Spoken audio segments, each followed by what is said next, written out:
is going on, everybody? Welcome back to another episode of the KindaFunny Xcast, your home for all things Xbox here at KindaFunny. Of course, I'm one of your hosts, Snowbike Mike, and this week I am pumped to talk about Xbox and all things related to gaming with my guy, Mr. Parris Lilly, and his homie. You notice Gary Witt is out, so I had to call him the big guns. My dude, the captain, Danny Peña from Gamer Tag Radio, and now G4. Danny, I'll start with you. What up, homie? How are you, my friend? Thanks for the invite, Mike, because it was in Paris. It was actually you that invited me. So absolutely wouldn't have been. You're right about that. But no, it's been great, man. It's been great. I haven't been on, I think it's been like a year or so that I haven't been on Xcast, right? Yeah. So, yeah, everything is good, man. You know, I just got married a couple weeks ago. Woo! Very happy about that. And yeah, still doing the podcast, very busy with work at G4. And yeah, it's a lot of cool stuff. A lot of cool stuff coming up. Lot of cool stuff. Congratulations, of course, on the marriage. That's awesome, Danny. You know that. And I can't wait to talk to you about G4 in just a moment. But I got to introduce my guy. He's our captain. He's the man. He's the guy. We always love him. Parris Lilly, what's going on, Gaming Dad? How are you today? Oh, I'm good. I'm going to selfishly promote something that I've been doing behind the scenes, as Danny loves to say a lot, over the past few months. I've been working with Microsoft and more specifically Game Camp New Orleans.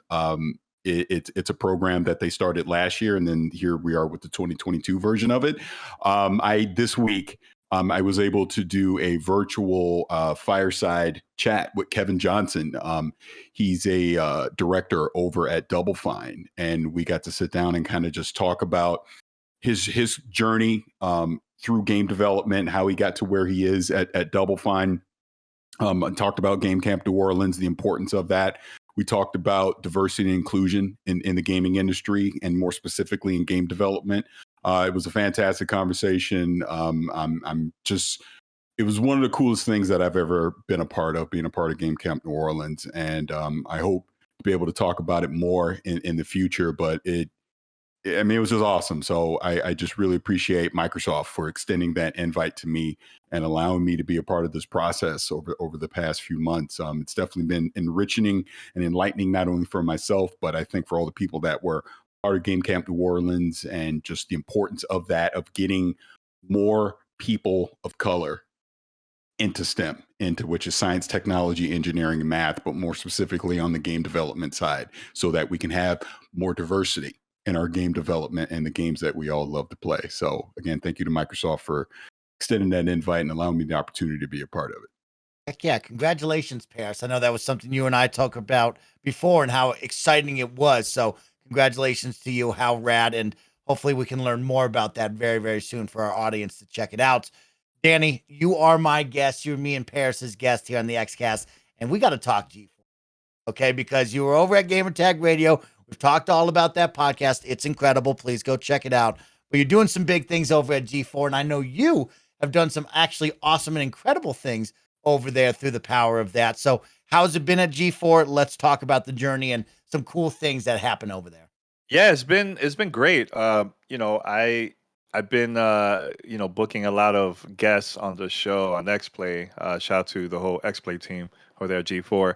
Yeah, and just recently I worked with Reggie Fils-Aimé. We did a GamesBeat Summit a keynote speaking or fireside chat. That was really, really fun. And from there, I took him right away to the studio to record some stuff over there. So that was really cool. I also had David Banner on.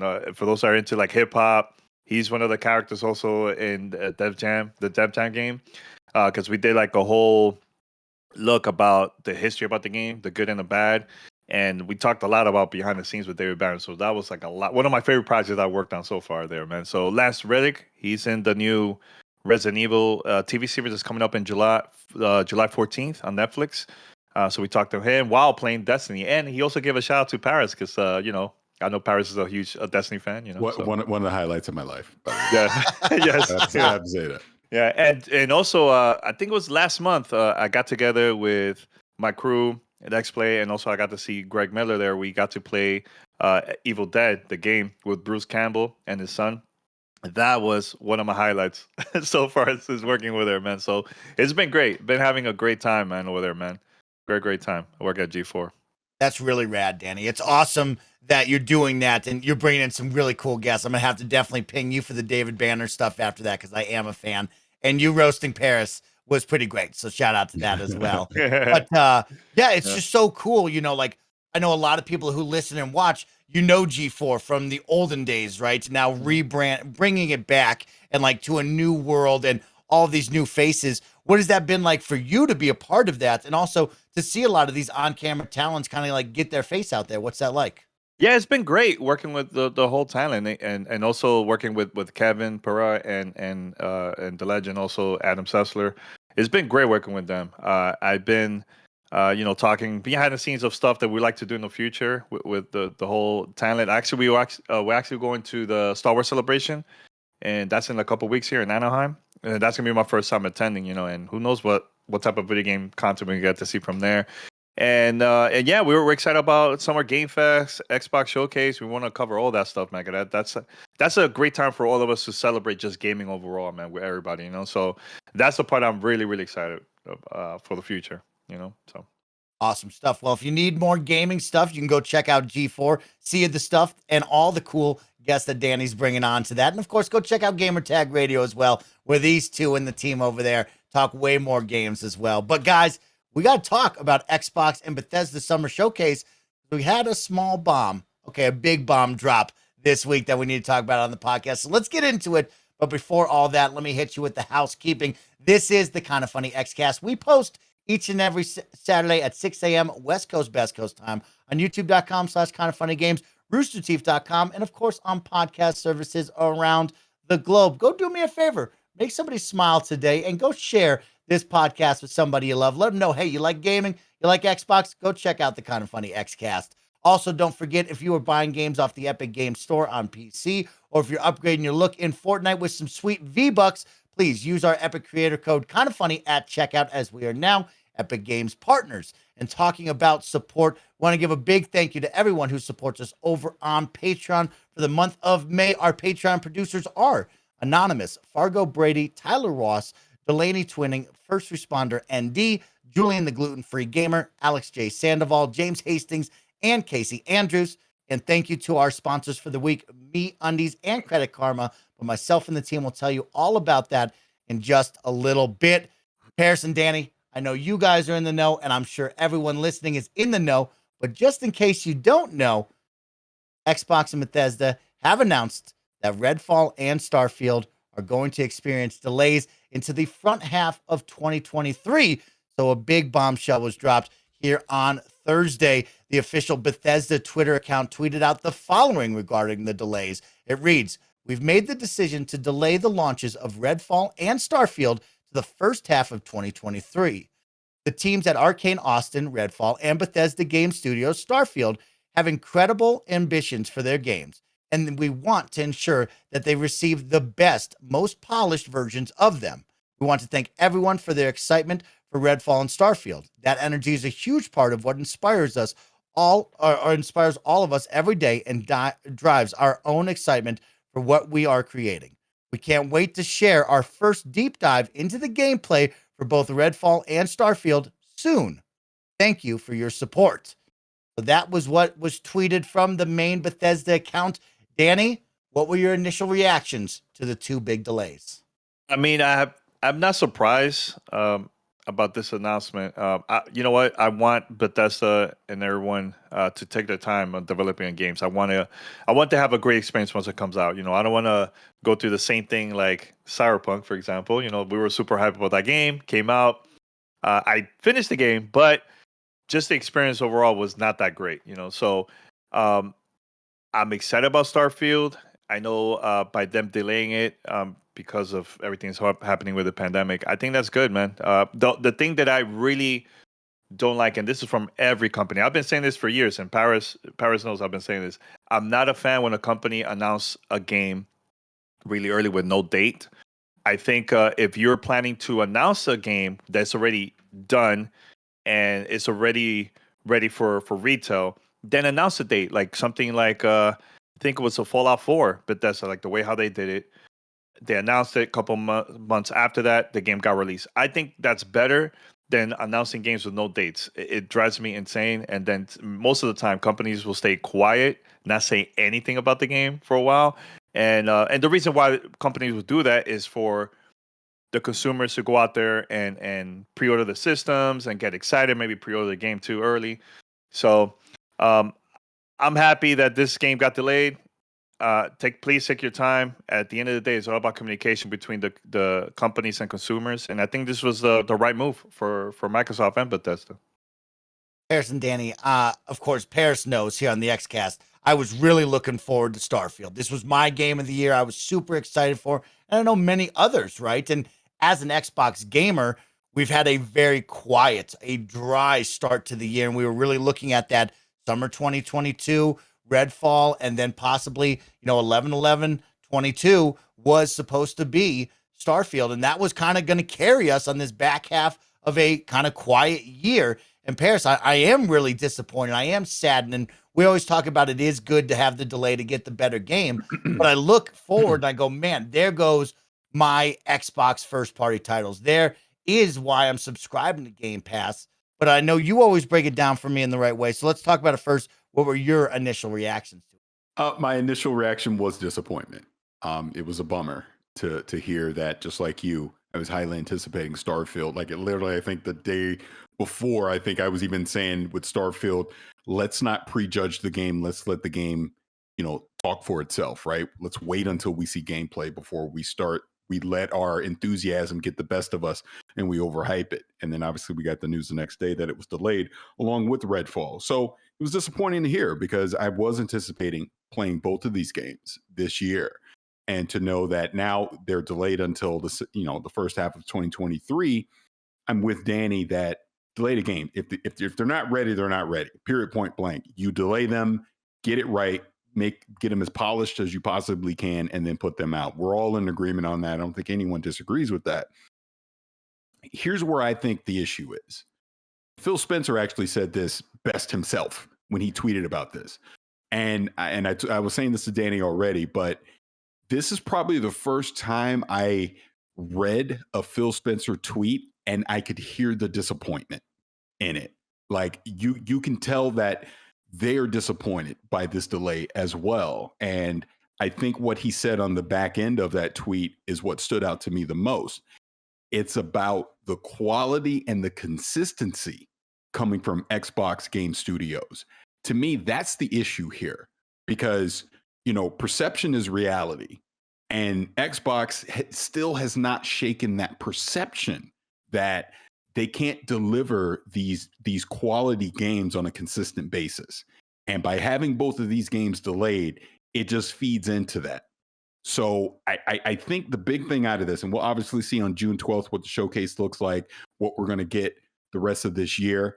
I think from a game standpoint, there's going to be new experiences to have in 2022 coming from Xbox, whether they partner with third parties, whatever the case may be.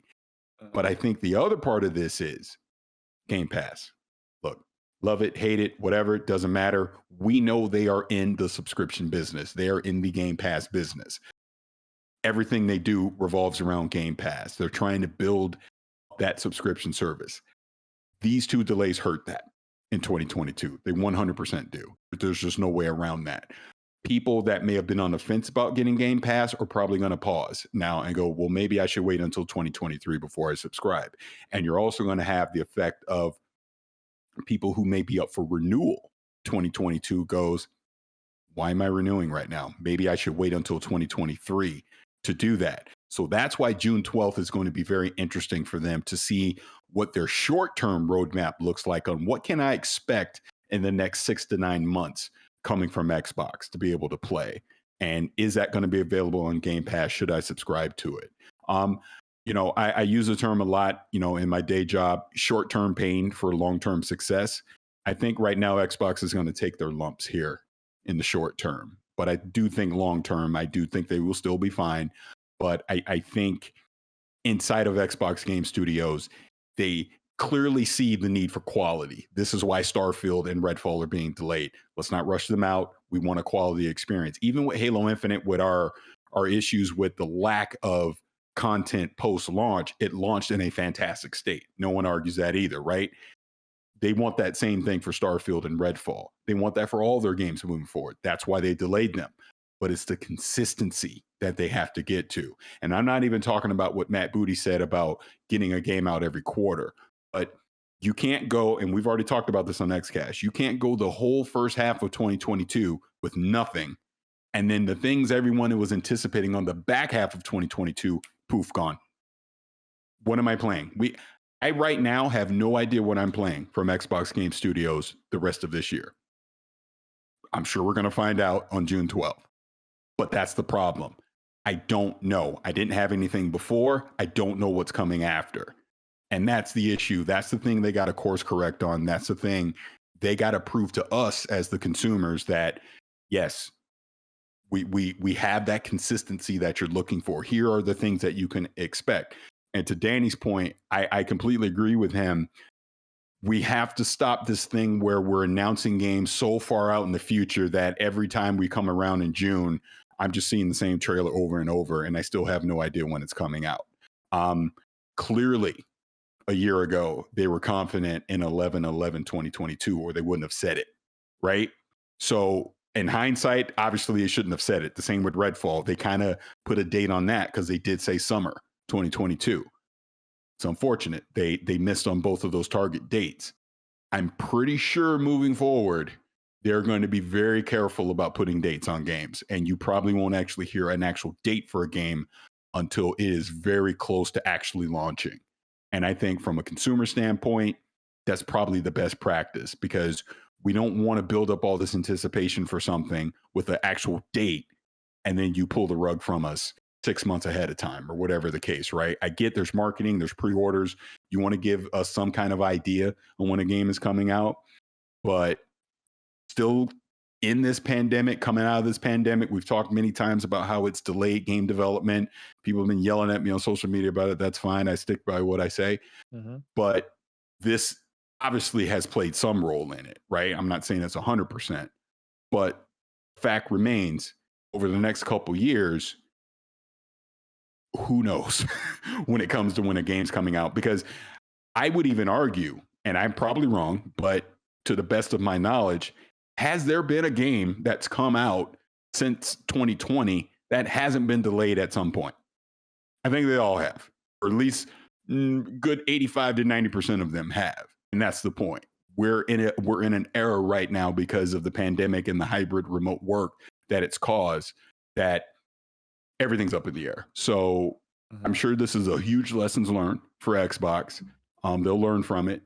But now June 12th is going to be a very interesting showcase because we just don't know. Again, even in the Bethesda statement, we hope to show you gameplay soon.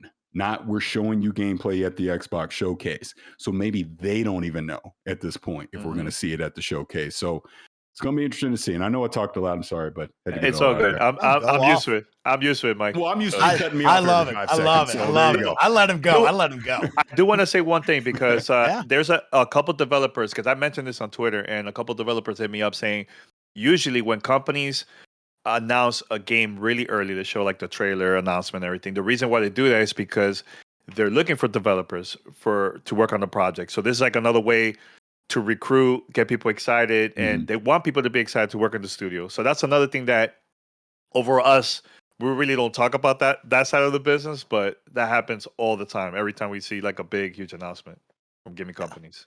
That's good right there, Danny. I like that. And I see that as a recruiting tool, right? You show that initial CGI, the vision, and it's a great way to get people interested.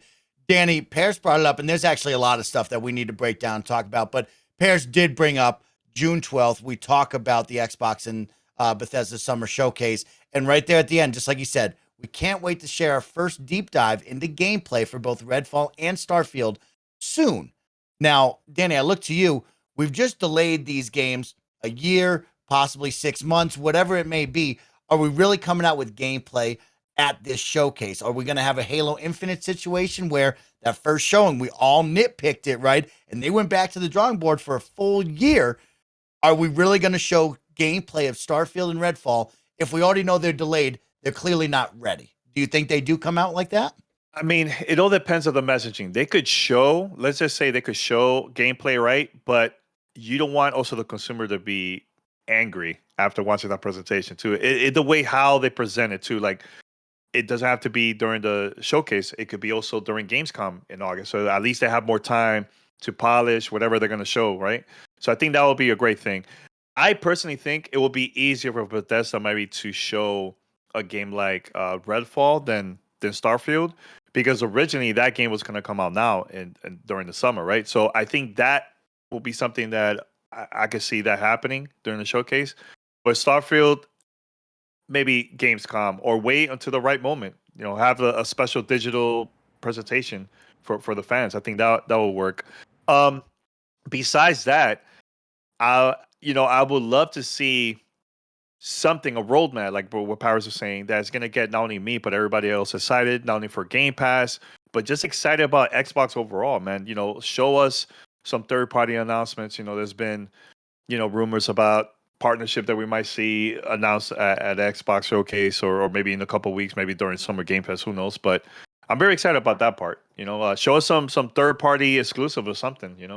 Question think from it'll be from the peanut gallery here, right? Yes, You've got yes. both of these titles. Like we said, Redfall was supposed to be this summer. When in the summer? Because that is a very kind of vague 3-4 month window, right?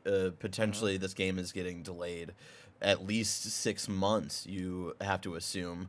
Starfield didn't surprise me. I had actually been guessing that Starfield would be delayed out of this year because you had that smite. You have that tight 1 month window. So if that game even needed to be pushed a little bit, that game was not going to make it this year. The Right. thing that really gave me pause was Redfall. Of like, I would have assumed 3 weeks ago of like, okay, Starfield's getting pushed out this year. They're probably going to put Redfall in where Starfield was. The fact that it's not making this year, I wanted to bring it back of, do we even see Redfall at least at their presentation in a couple weeks?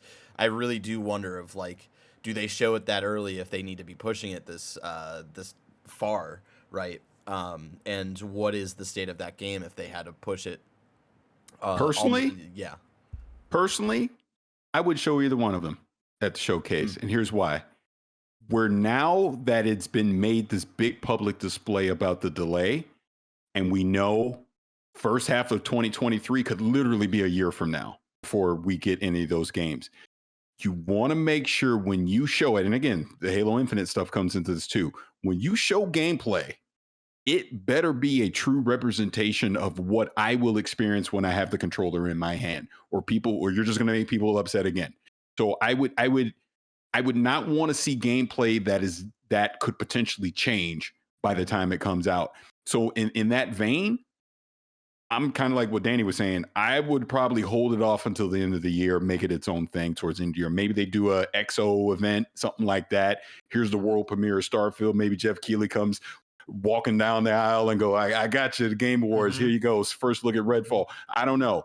But I would hold off showing anything right now. Let cooler heads prevail. Put your head down. Don't, it's been delayed. Let it stay delayed. Focus on the things that we actually will play this year. To me, that would be the more important thing on June 12th. Rumored Forza, whatever it's going to be. Talk about that. You know why that's important though, Parris? Because now you're showing confidence by doing that. By not showing those games, at least you have other games to show, and that will get the consumers excited. Exactly. Because I'll actually go back on something I said prior to this news. Remember before we were talking about Halo Infinite, I was like, I wouldn't show no Halo Infinite content, nothing at this showcase. Guess what? I think I might show some Halo Infinite content. Yeah. Because again, if they got some big plans for season 3, if you want to get people engaged, like, all right, maybe you do talk about it now. Maybe you do show it. I don't know, because I've always been under the contention that 2022 is going to be a kind of a gap year where we weren't going to get a lot of stuff. Like, we got all the stuff at the beginning of the year because that was really holdover stuff that got delayed from 2021. But then I was like, we're going to go a long time before we see any more stuff in 2022. And even when we do get stuff, like, look, the KindaFunny draft, I've just thrown everything in there. I'm done. I don't know. But I wasn't expecting much anyways. And now you're taking those two major players off the board. It's not going to be a lot. It's not going to be a lot. I just personally think I could be completely wrong. We'll see. But I'm thinking you're going to see a emphasis on a lot of indie titles. And I'm already telling people, jump into that backlog. There's so many games you could be playing in your backlog right now anyway. So we'll see. Parris and Danny, I want to get real for a minute with both of you right now. We look at these delays, and let's talk about Redfall and Starfield for just this last one, and we'll move forward with some other stuff out of this. But it says the first half of 2023. Parris, you told me, and we've talked about it, about Halo Infinite possibly still be delayed and coming out later on, right? It's just not ready. With a game this big that is Starfield, right? Tied to Bethesda, Fallout 76, the baggage of all of these games and the new IP. Should this game just come out November 2023? Are we sure it should be front half of this? Should we just give them a full 9 months? Or if that's what it takes. If it needs that amount of time, I'm pretty sure they'll give it that amount of time, because you don't want to launch this content light. And we obviously still don't know the exact details of how this RPG is going to work. Maybe they got plenty of content. Maybe this is literally quality time. Let's squash the bugs, because again, let's go back to Bethesda. What has been their reputation for a decade? They launch buggy games. Yeah. And I'm pretty sure they don't want Redfall or Starfield to come out of the gate buggy and continue that reputation. They want a quality experience out the gate. So maybe this extra 6 to 9 months, whatever the case it might be, is needed to make sure it is as QA'd as it possibly can be. And I'm fine with that. That's what I mean. Ultimately, the delay helps the game. I mean, big picture, I can wait a few more months to get Starfield. And if it's a great experience, we're not even talking about this, right? So take all the time you need. And if we get to this time next year and they realize it's still not ready, pushing on down the road to something else. You know what I mean? Mm-hmm. I would rather them do that, because as we talk about Halo Infinite, this is the example where, and we just had Joe on talking about it, it probably should still not be out. If it were up to me, if I was a decision maker, I probably would have held it to probably September of this year and then launched it. Because that way you would have had we've already talked about it a million times, but then you would have had more content ready to go. And I think it would have just been a better long-term experience with people staying engaged with it versus, the community has pretty much dropped off the population of people playing that game right now. Yeah. Oh, go ahead. No, I was going to ask you a question, Danny. So go for it, big dog. No, what I was going to say is, I get where Parris is coming to, but again, from the business side, we don't know what is it they're doing behind the scenes of like the marketing and the lineup that they have for next year, for 2023. Because if you push that game like Starfield all the way to November, that probably will mess up whatever major game was supposed to come out during that time too. You don't want to have so many of the same type of games during the same time for Xbox. Danny, I think what happened? Is it Fable? Hey, we talk about that later. anyways, what I was saying, there was a year, again, history. If you go back during the Xbox 360 generation, there was a year that there were so many games. And I remember, Parris, we were at E3 and we were talking to the person that was in charge of first-party studios during that time. I can't remember his name. Shane Kim. Shane Kim. There you go. Mm-hmm. So we were talking to him and we told him, do you think releasing too much content is that good for Xbox? And he goes, look, man, not everybody's going to buy RPGs. Not everybody's going to buy racing or first-person shooters. And there's going to be a very lower amount of people that will buy everything because they're just fans of Xbox, So that's the part that I'm kind of like figuring out, like, what is it they're going to do now if they're pushing these two games next year? What about the rest of 2023? Is it going to be too much throughout the whole year? It's going to be great for Game Pass because it's monthly content. You get what I'm saying? So that's the part I'm like, we'll see. But I'm wondering, what is it that we're supposed to be excited now? Because every year for Xbox during the month of November, there's always that major game, and Starfield was supposed to be that game. Now what? We're not going to get to see anything? It's going to be similar to what happened with the launch of the Series X and S. There was nothing during that time of November, So lack of, the content wasn't that great. But that's where it comes back to the consistency, where you get consistent that I know, all right, we're getting to this time of year, I can expect X, Y, and Z. Mhm. to be releasing, and I'm going to be able to play. And then you obviously throughout the year you're going to have more indie titles and third party stuff. They'll be in Game Pass as well. That's ultimately where they want to be. It is interesting, like you said, with Shane Kim, because I'm pretty sure that was 2007, which is arguably the greatest gaming year ever. Mhm. Is there too much that could all come out at once?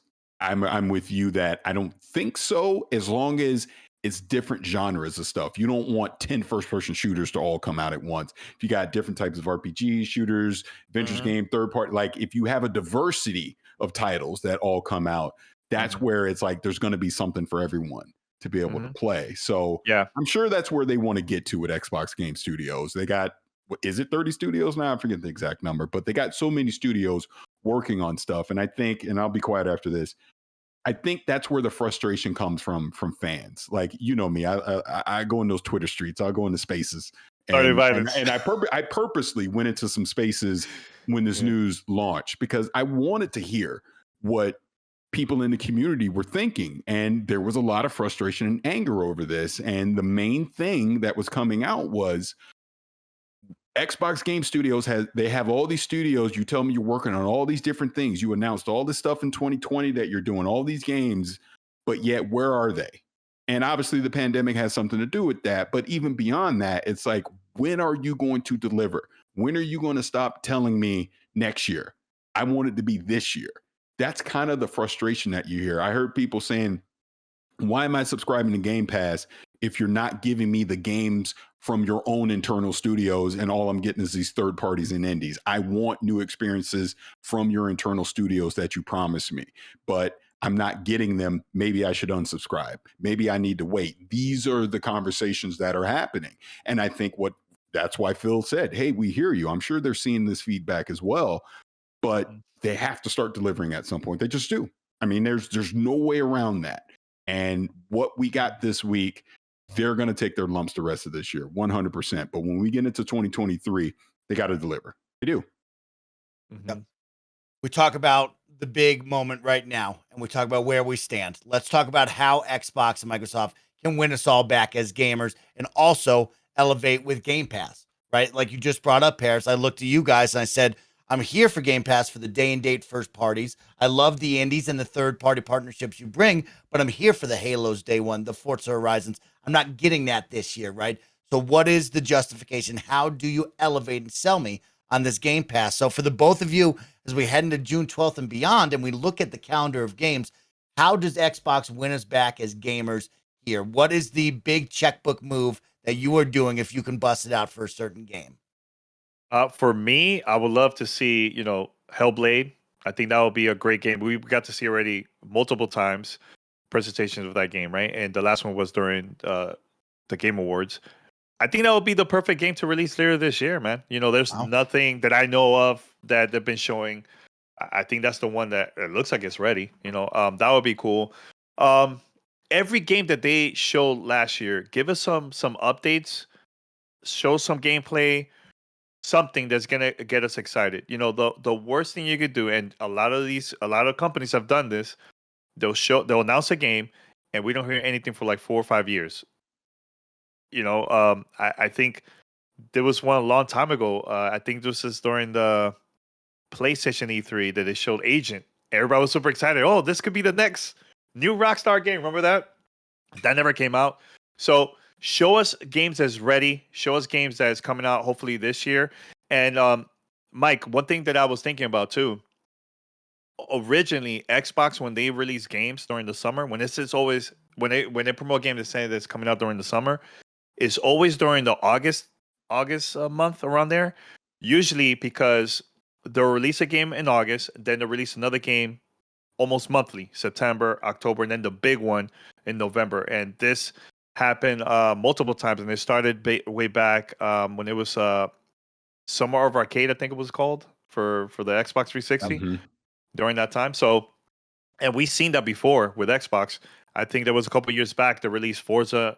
I think it was in September, October they released another game, and then they had Gears in November. So they could do something like that in the future especially for this year. It doesn't have to be triple main games, but it could also be exclusive indie games too that we might see this come out during this year too. Great content. Maybe a little Cuphead. We partner up with them, put it back in Game Pass, a little Cuphead DLC as well Mhm. for Game Pass. Like Mhm. I've written down a couple of Phil bust out the checkbook type games, right? And I look at it, it's like, okay, Saints Row, what do we got to do here? Can we talk with Saints Row, Gotham Knights, Teenage Mutant Ninja Turtles, Shredder's Revenge? What is that big marquee title that I was going to spend $60 on that you can win me back on with this subscription, right? Or do I just need to buy that by myself and drop the $15 subscription for the X amount of months to make that back up? It's really interesting. And I like that you bring up Hellblade, because me and Parris and Gary talked about Hellblade too, right? Is that an early Q1 2023? We've seen gameplay. Where's the date for this game? And that might be the big wow factor. Forza as well. You look at other games, Scorn. Is Scorn really going to carry the heavy load? Is that the seller right there? Warhammer Dark Tide. You look at Somerville, we've talked about Replaced, right? Paris going on during the war. That's going to be pushed, right? Slime Rancher 2, Atomic Heart. You look at these games and you go, those are great and all, but that's not what the big gamer audience wants. They want that big AAA title under the belt so they can save the $60 or so. And I just don't see it here for the second half of the year. You look at the already announced titles and nothing yells at me like Starfield and Redfall did. Yeah, I agree. I don't think it's going to be one thing that could obviously supplement losing Redfall and Starfield in 2022. I mean, it is rumored that Forza Motorsport potentially could be this year. So that obviously would be a big feather in their cap coming from an internal studio. I would say the thing with Hellblade 2, and this just applies to anything, I wouldn't want to see them push something up the calendar to potentially rush to fill a gap. If Hellblade 2, as an example, was a Q1 2023 game, leave it there. Don't rush it into Q4 2022 and potentially it's not as polished in Q8 as it should be to try and fill a gap. Instead, like we talk about Replace and Stalker 2. We're not going to get those this year because of stuff going on in Ukraine, which is unfortunate. Replace, that was my game. That was the game I was looking forward to this year. But you talk about Scorn, Somerville, things like that. Supplement it. Maybe, there is a Gotham Knights or a Saints Row or Teenage Mutant Ninja Turtle partnership deal where, sure, it'll still show up on the competition systems day one, but at least you could say, hey, it's in Game Pass day one as well, to kind of show people that there is still an incentive to want to be a subscriber to it. But as I said before, man, it is going to be interesting on June 12th how this is presented to us and what the message is going to be moving forward. I do think it has to be a thing of we're no longer, what's the word I'm looking for? They have to stop promising the future. They got to start delivering on it. I think that's the message that they got to go. We are going to deliver these things to you instead of promising it and under delivering, unfortunately, because again, this is what people have been saying this week. In the Xbox community, they feel like Xbox Game Studios isn't delivering what they promised us back in 2020. Yeah, that's very well said right there. And I want to end this one with the read off from Phil Spencer's tweet, and we'll talk one last thing from here before we move on. But Phil Spencer tweeted out and wrote this: "These decisions are hard on teams making the games and our fans. While I fully support giving teams the time to release great games when they are ready, we hear the feedback. Delivering quality and consistency is expected. We will continue to work to better meet those expectations." So that was the big tweet from Phil Spencer. Guys, we've talked about quality and consistency here, but I want to talk about expectations. Here on June 12th, is this the time where maybe we kind of better set expectations between the fans and the team over at Xbox? Is that the right venue to do that? Is there a better way to maybe reevaluate these expectations? Because as you said, Paris and Danny, right, we've gone off of the idea of Matt Booty and the team every quarter. We got to hit that. Well, we're not hitting that, right? We've seen quality. Last year, we had the best publisher on Metacritic, right, with the highest score they've ever seen before, but we don't have the consistency. And is that an expectation from me, the gamer, on these teams that are working so hard to create the things that I love? Or is it on them selling me the message saying, hey, this game is coming here, but then we continuously hit, oh, well, next year maybe, or the year after that? When is the right time to better set expectations? And will we ever talk about this? Here's what I would do. Yes.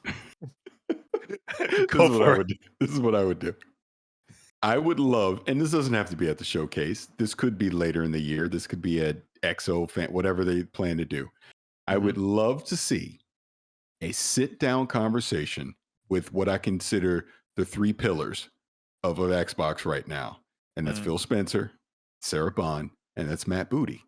And I would love, you might even throw Kareem Chowdhury in there to talk about the cloud aspect. But I would love to see them sit down and have an honest conversation about the current state of Xbox, where it is today, where they're trying to take it in the future, some of the successes, some of the failures, and just have an honest conversation about it on what their vision is and what they think expectations should be for the fans and the community out there. This is where leadership is important, in that you need that leadership voice to carry that message. As much as we can sit here and ramble about this stuff all day, it carries more weight hearing it from Phil, hearing it from Sarah or Matt Booty or whatever, as they talk about this is what we expect. This is what we want Xbox to be, so that you can be happy and have all these amazing experiences and have fun and all that. We realize some of the things that we've let you down on, some of the delays and some of the mistakes that we've made along the way. But here's where we're going to go, and here's how we're going to get there. I think that would be very important for them to do. And look, and if you need somebody to host it and moderate it, I know. Hey, be me, thank you, Parris. That's me. Oh Thank you my so much. God, he's so kind, Danny. He's so kind. No, but being serious for a second, yeah, I would love to see them have that conversation. I absolutely would. Yeah, agreed. And here's the thing, I agree with you, Parris. I think the summer showcase, that's not the right place for that. I think that one is more show us the games, but an actual conversation after the summer. Maybe sometime around September, or maybe like a XO, usually in November. Let's have that type of video sit down. With all of them. I think that would be great. But yeah, I agree. Yeah, I think it will be really interesting to see where we move. And of course, all eyes turn to June, the Xbox and Bethesda Summer Showcase. What's going to be the big one without Starfield and Redfall? But we'll talk more about that right after I give you a word from our sponsors. Shout out to MeUndies for sponsoring this episode. You know those days when your coffee shop is out of cold brew and your air conditioner breaks, you try to go to the beach but there's 0 parking spots? Yeah, life can be hard. Good thing MeUndies is here to help you take a break from the hardships of the world and give yourself a soft summer. Of course, I don't need to tell you. I got the MeUndies shirt, I got the MeUndies lounge pants, I'm wearing the MeUndies undies, the socks, even my face mask is MeUndies. I absolutely love MeUndies and their soft micromodal fabric, and you're gonna love it too. I absolutely guarantee it. With MeUndies light and breathable micromodal fabric, you can stay comfy and cool all summer long. They have super fun seasonal prints and tons of styles to choose from in sizes extra small all the way up to 4XL. MeUndies has a great offer for all of you. Any first-time purchasers, you can get 15% off. If you sign up for the free to join membership, you can apply that 15% off to their already discounted membership prices.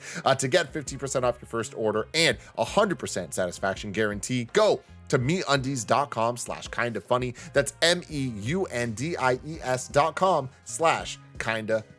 Shout out to Credit Karma for sponsoring this episode. Have you ever been rejected for a credit card? It happens way too often. That's why Credit Karma created Karma Confidence technology, helping members apply with more confidence. Are you earning credit card rewards? Credit Karma can help you compare your rewards options so you can find a card that fits your lifestyle, helping you earn miles or cash back for spending money that you're gonna spend anyways. Of course, I'm a huge fan of that. I love Credit Karma. One of my favorite features is how Credit Karma uses your credit data to show you your chances of approval before you even apply, which helps you apply with more confidence, and then it doesn't affect your credit score. Credit Karma uses your credit profile to show you offers that are tailored to your financial situation.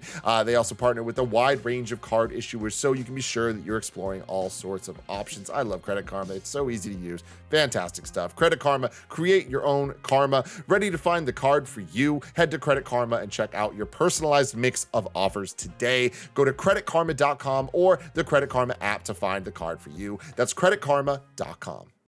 Guys, let's get back to it. Let's stick on the summer showcase because we have Danny in the house, Parris. And, with the guests, why don't we have a little fun? Let's find out what they expect, what they maybe predict can come to the Xbox and Bethesda summer showcase. So I asked Danny before the show, hey, bring maybe 2 or 3 let us know what you predict so all of the best friends out there can hear where Danny's mindset is, what he wants to see from the big showcase this summer.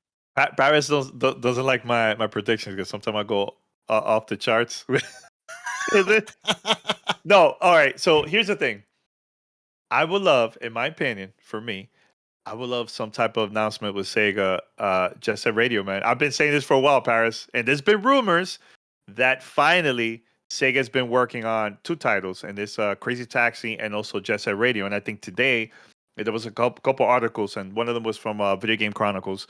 They also posted that Sega is not only working on those titles, but also working on classics, doing remasters and everything of classic IPs from Sega. So I would love to see some type of network announcement with both Xbox and Sega. You know, if you go back to the early days of Xbox, they had a strong partnership with Sega, and they had multiple games there. Sega GT, Jet Set Radio, Shenmue came out there too. Phantasy Star Online, Universe, and also Phantasy Star Online. The original game came out with Xbox and Sega. So yeah, that's one. Another one, I would like to see more updates about Saints Row. I'm very excited about that. I know that game's supposed to be coming out sometime this year. I'm very excited about that. And I just love surprises. Show us some new IPs, new experiences.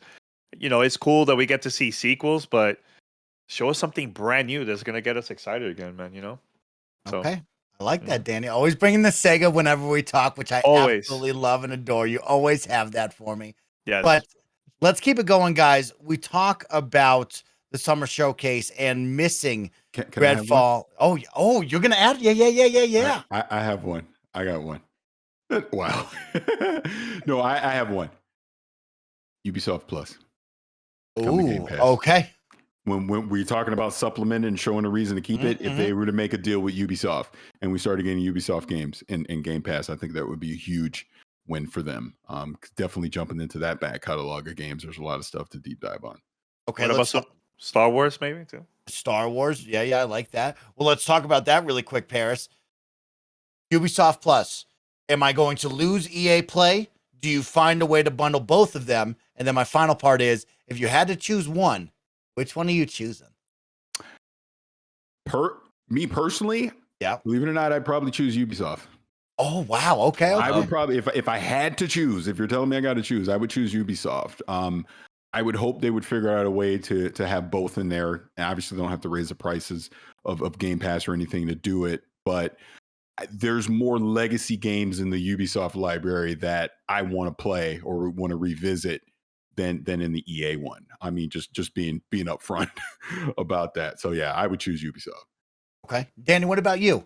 You brought up Star Wars. Are you leaning on the side of EA Play? Would you like to see both in there? I'm sure you as a gamer, of course, would love to see both services in there. Yeah, but I think I'll go with Parris too, man. I think Ubisoft, they have a lot more content, stuff that I like, because EA, they have, some great games. A lot of the sports games I'm not really into at all.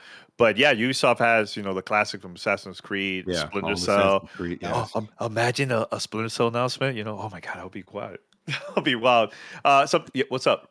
No, I'm just gonna say if they want to quote unquote win me back and win E3 and all that, just say, oh, we got Splinter Cell coming. Yeah, I'm in.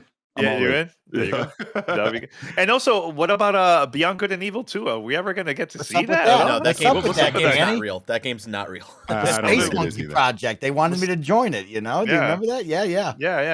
Yeah. Whatever happened? See what I'm saying? Like, don't stop announcing stuff that is not ready. God. Oh my gosh, you got to remember the context with like the Vivendi takeover, and they're trying to be like, "Hey, we're Ubisoft, it's going on, like trust me." And then look where that turned out. So that was like a very desperate move, I think, to be like, gamers, and we're gonna make the game that you want, and look at us 6 years later. Yeah. What was the point of that announcement? I really don't get it. But see, like something like that. Stop doing that. But show us more content about Skull and Bones. We played that, right, Parris, years back at E3. Was that 2017? 2017. It was actually fun. I don't know why we had fun at the time. Yeah. That was like 2017. Crazy. Yeah, they had to start over with the development, and I'm very curious to see how's that going to look.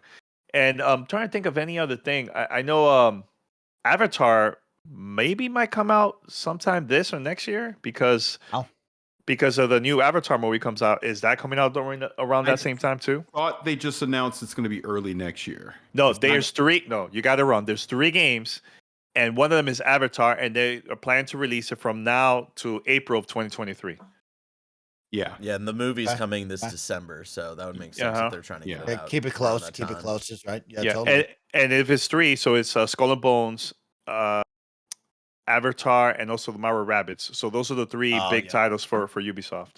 Yeah, I'm also looking forward to Roller Champions. That's one I can't wait to see, and I hope that is either free to play. I'm sure that's going to be microtransaction heavy, like we've seen with a lot of those kind of titles, or on Game Pass day one would be a great win for me. I think a lot of people will take to that game and really like that. Gives me the vibes of Knockout City that we played with over at the EA Originals that we Yes. all loved. That's the same vibe when I play Roller Champions. So yeah, the Ubisoft, that would be a great pull, Paris. I would be interested to see what that is. We saw the beginning of this partnership, right? We know that 2 games are coming to Game Pass this month and next. So maybe that snowballs into something else. But if you could give us both of those without a price hike for the entire year, let's say, right? That could be a big win for us. That could be a big win for the gamers out there. Guys, I want to talk about Halo, more specifically the Halo television show. We haven't caught up in quite some time, and we are 1 episode away from the season finale, and we've seen some stuff throughout these 8 episodes. Master Chief and all the fans have gone on a ride, and it's very interesting, guys. I'm sure you two see it. There's a clear line in the sand. There are people who are like, I'm enjoying this, and then there are other people who are like, this is awful, and I do not like what they've done with Master Chief and Spartan 117. And we haven't been able to talk about it on the Xcast, so I wanted to kind of get a feel for the both of you. What have you thought so far for the first 8 episodes, if you've been keeping up with it? Now, is this a spoiler free or we're going on? We'll go. Oh man. You know what? Spoiler free. You want to keep Spoiler-free? spoiler Okay. free? Yeah, Okay. spoiler Okay. free. We go We gotta go spoiler free. spoiler-free. Go Well, spoiler free. the one everybody knows is the mask situation. I felt Helm. Everybody and- knows. Yep. and look, I mentioned this to multiple people that worked on this. I even told this to Parris. I felt way too soon. Give us, I get why they did that. It's a brand new audience. This is nothing to do with a gaming audience. I get that part, but seeing Master Chief taking that helmet off super quick, didn't like that at all. And I felt like they're doing it way too many times that it threw me off watching the whole series, So that now I think I've been having fun watching it. I watched the last episode. There was a little couple things there. It was kind of weird, but I'm excited to see what's next. Usually when I watch a show, it's good to not know anything about what's gonna get to happen. It gets me excited.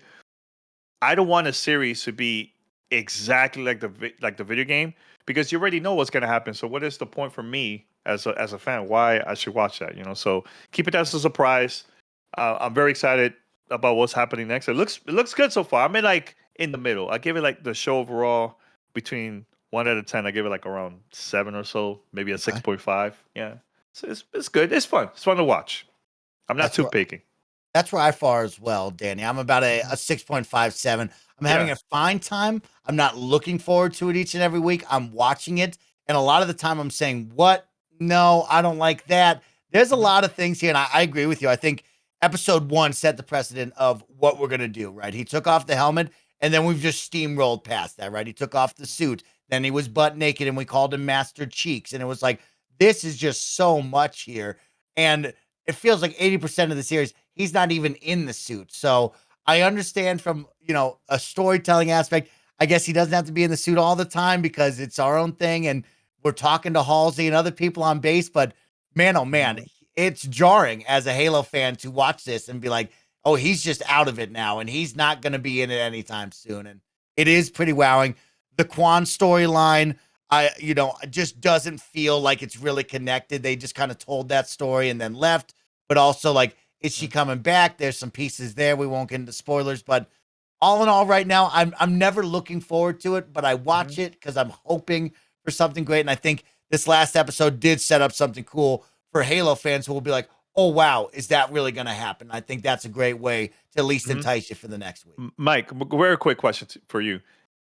I get excited every time I see the action scenes in the Yeah, series. yeah. It looks really, really good. Even on episode 1, I was like, okay, that's really cool. And I went to the premiere here in LA. Shout out to 343 and Xbox for inviting me. But I went there and we got to see it at a movie theater, right? And previously I got to see it at home on the laptop. Got to see the advanced screening, but then I went to the theater to watch it for the second time, and I liked it more actually when I watched it there. But the crowd that was there, everyone was excited, clapping, screaming.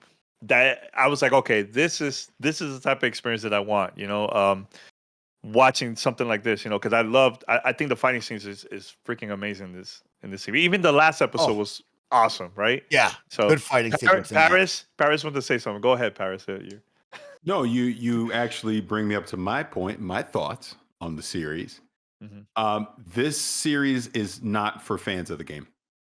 That's pretty much my determination for it. Yeah. But I also feel they're not 100% sure on the audience that they're trying to get. Especially after the last couple of episodes. I'm confused as to who this is targeted at, because I don't feel that is 100% targeted at me. I do love the action scenes that we have had in the series. I think they've been good. And like you said, seeing it in a theater, format probably really enhances that. But some of the other things, the humanizing of Chief, and I'm not going to get into spoilers, but the humanizing of Chief feels off to me. I can't put my finger on it 100%. I'm used to him not having a helmet on at this point, but there's something slightly off with it. And I've said it before, I'll still say it again as we get to the end of season 1. I hope they look back at season 1, look at fan feedback, and get some lessons learned going into season 2 before they go into production. But then I wonder, do they really want that feedback? Because it has been a huge success for them on Paramount Plus. But again, it's not us, the Halo fans that have been there 20 years that they're trying to grab, kind of for what you're saying, Danny. We've already seen these stories told, so I don't need them to just tell it again one for one. I understand that. But I just think the direction they're going in it doesn't 100% jive with me. So we'll see what the final episode looks like. Yeah, you know what? From that point, Parris, you mentioned about the news story. Even if they use some of the story from the game and from the books, that's fine. Add some new characters like Quan. I really like Quan, Mike. I think, in my opinion, I think she is one of the main characters that I like in the show.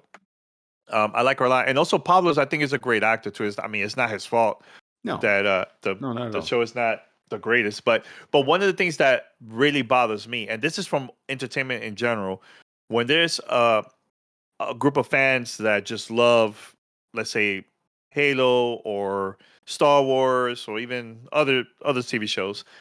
Some of them will also go online and attack the actors and actresses or whoever worked on that series. And I think that's not a great way to send feedback to the production, the people that work on that at all. Because even Pablo and the rest of the cast were getting like death threats and all this stuff online. That's not cool at all. So send your feedback, but don't send that type of feedback to like the actors. So that it's not their fault. They're just doing their job. Yeah, that's crazy, is right, Danny. That's wild. But yeah, it's been a really interesting one as we near the season finale, and we know that there is a season 2. It will be really interesting to see where they take this. And yeah, Parris, you bring up Paramount Plus, right? And it's a big hit for Paramount Plus. But this is also a service that we don't really talk about when we talk about the streaming services, right? The Netflix, the Hulus, the HBOs. What is considered a massive hit to Paramount Plus is always going through my mind whenever they tweet that out, right? It's like, is that really this big of a hit? It can't be that. Their big first right? true big hit is going to be Avatar whenever they make a new Avatar show for Paramount Plus exclusively. That's gonna be big. Well, I'll tell you this. I watch a lot of Paramount Plus because I'm a huge Big Brother fan. Like I watched that and Amazing Race and Survivor, all that stuff. So I watch those shows through Paramount Plus. But the shows that have been successful through that service has always been the Star Trek series. Also, I think the new one right now that just came out recently. I think what's it? Worlds. There you go. That one is pretty big. Twilight Zone is pretty big too for Paramount Plus. And sometimes they have movies that came out in theaters and they'll come out first through the service too. Yeah. Yeah. But Halo is the first original series that's gotten this amount of people watching. It's a lot. Yeah. It's a lot of Yeah. people. So I do agree with you, Danny. You bring up the action. I think the action would be awesome in a movie theater with with a group full of fans, right? Like we saw that one action set piece on the second half of the episode would have been awesome with Chief doing everything he did there against the Covenant and seeing the grunts for the first time, seeing the elites and the brutes. I think people would have gone wild in person. Really would have been something special. But we'll find out how it all wraps up next week. I'm excited to hear both of your thoughts later on. But guys, it's been a great episode thus far, and it is time to say goodbye. But Danny, before we leave, I always like talking with you. We talked about G4. I want to talk about Gamertag Radio and what you and Parris and Peter have been cooking up over there. What is the next big thing? You guys celebrated episode 1000. You've had on awesome guests. Where do we go with Gamertag Radio? What can the fans expect?